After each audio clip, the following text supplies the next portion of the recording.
I think there's been a massive update when it comes to this. And it's not only about the price because it's recovered around 5% in the past 24 hours, but it's actually about something else. It's about a new feature, arguably, I would say, when it comes to Caffeine AI, which is one of the flagship products of Dfinity. So I think this does matter. And let me explain what it is in today's video, even though nothing I say is financial advice and I am not telling anyone to do anything. But here's the thing. Did you know that it was recently announced how something like Claude, something like ChatGPT, Cursor, Perplexity, something like Codex, they can all now connect to Caffeine AI. Why is this a big deal? Well, it's because if we think about it, even though Caffeine AI, it's a self-writing apps platform, it's just simply in the space of AI, not as popular as something like in the case of Claude or ChatGPT and all the other ones I mentioned before.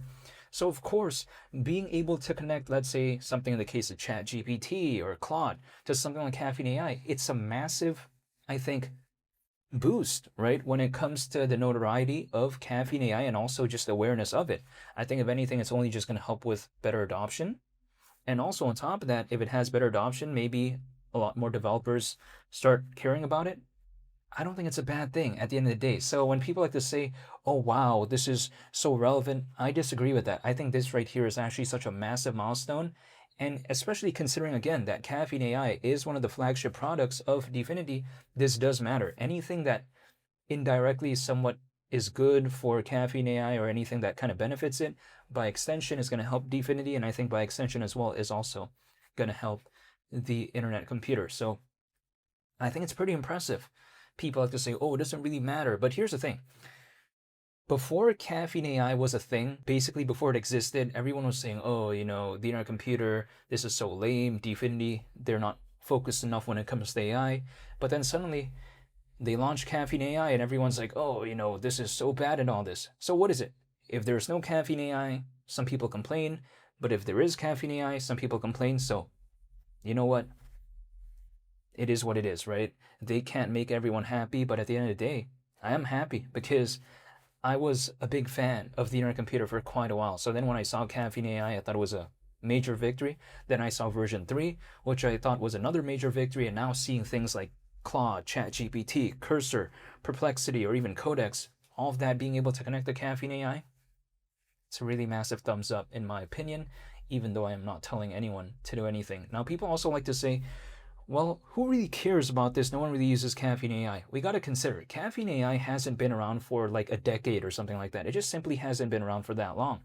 So for something that launched kind of relatively, I guess, not that long ago, it's not bad seeing how Caffeine AI has made a couple of strides. Like for instance, in the past, we've seen some demonstrations in regard to how people built video games through Caffeine AI, or let's say in some other cases, we see some random apps and stuff like this that people built through that. So it's pretty cool. I think it's pretty interesting. Again, Caffeine AI, it's a self-writing apps platform. Basically, I'll just be like, oh, make me an app that does this or does that. It could try to do that for me. It's like using AI to help me build an app.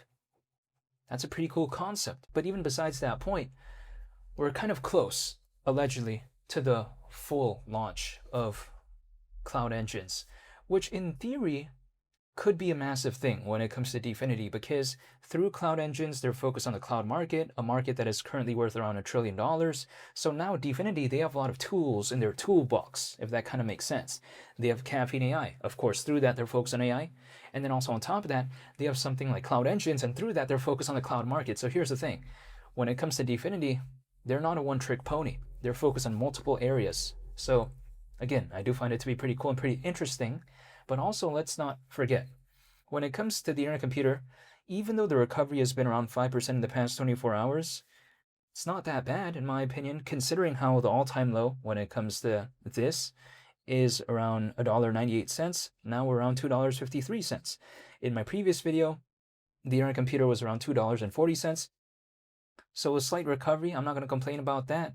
If anything, I think that this project right here has improved by a lot ever since 2024.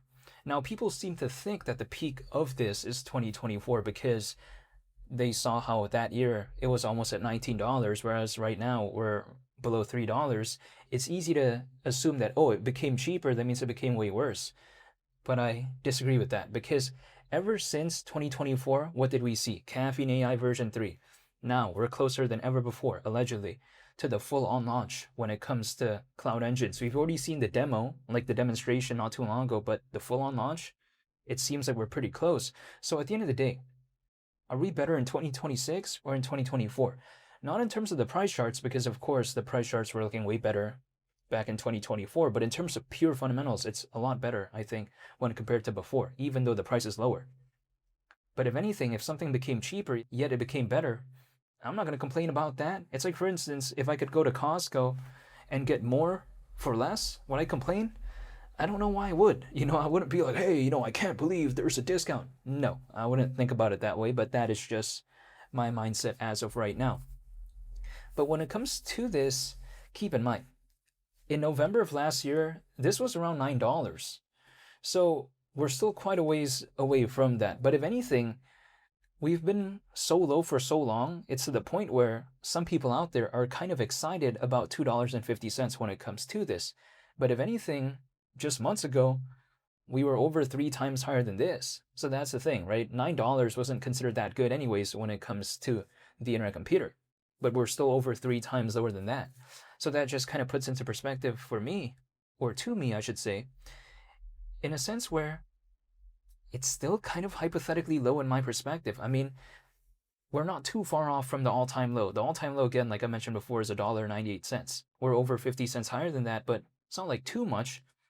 But you know what? I'm not going to complain about hypothetical low prices. But here's the thing. I can't control it. I'll never be able to know the exact timing. But one thing I do is that I dollar cost average, and I'm waiting and I'm holding. So I'm just kind of preparing, right? So in case things hypothetically, kind of go along with the ride, I'm just kind of waiting right there. That's the thing.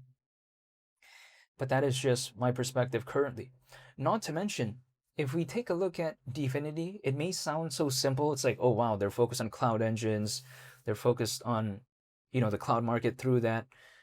They have something like Caffeine AI. They're focused on AI. And then people like to say, isn't that kind of boring? That's like not too diverse. But I disagree. I think it's diverse enough because we have to consider the magnitude of something like the AI market, right? We've seen it do very impressive things. And we've seen it be affected for some of these companies out there that are really focused when it comes to AI, especially when it comes to stocks. But we haven't really seen it here. So if that wave were to come, guess who's waiting? The internet computer.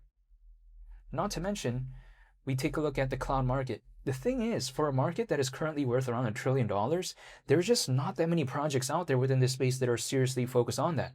Maybe some of them like to dabble and all this, but not too many are seriously focused on it. So the internet computer, what I like about, in the case of Dfinity, is that they're one of the few, in my opinion, that is treating it really seriously, which I think is a logical thing to do.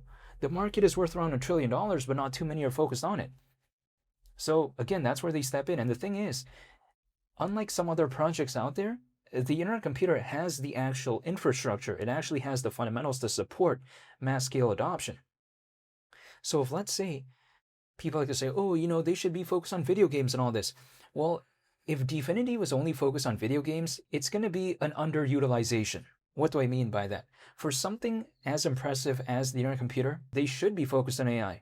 They should be focused on the cloud market. It only makes sense, right? It's like if someone has a Jeep, why not use it sometimes to go off-roading? The Jeep Wrangler, it's really amazing. Why not? That's the way to take a look at it. Not that I'm a fan of off-roading. I'm not, but I'm just saying, at least the vehicle can hypothetically handle that. So when it comes to the internet computer, why not? It has the infrastructure. So Dfinity being focused on AI, being focused on the cloud market, I think it's a no-brainer. They're trying to fully utilize what they have, so I don't see what's so wrong with it. But even besides that point, as of right now, I'm just still waiting, but I'm pretty happy to see a slight recovery nonetheless. But again, I'm just slowly treating this like a marathon, right? I'm just dollar cost averaging once a month. That's all I do. But I'm not telling anyone to do anything. But nonetheless, seeing that recent update in regard to Caffeine AI, wow, I'm very impressed. Again, seeing something like Claude, something like ChatGPT and all this, being able to connect to Caffeine AI, this is the stuff they're doing behind the scenes. And it's very impressive to me. And I just like what I'm seeing when it comes to the updates that they're doing. Wow. I'm just kind of impressed, but I'm not telling anyone to do anything.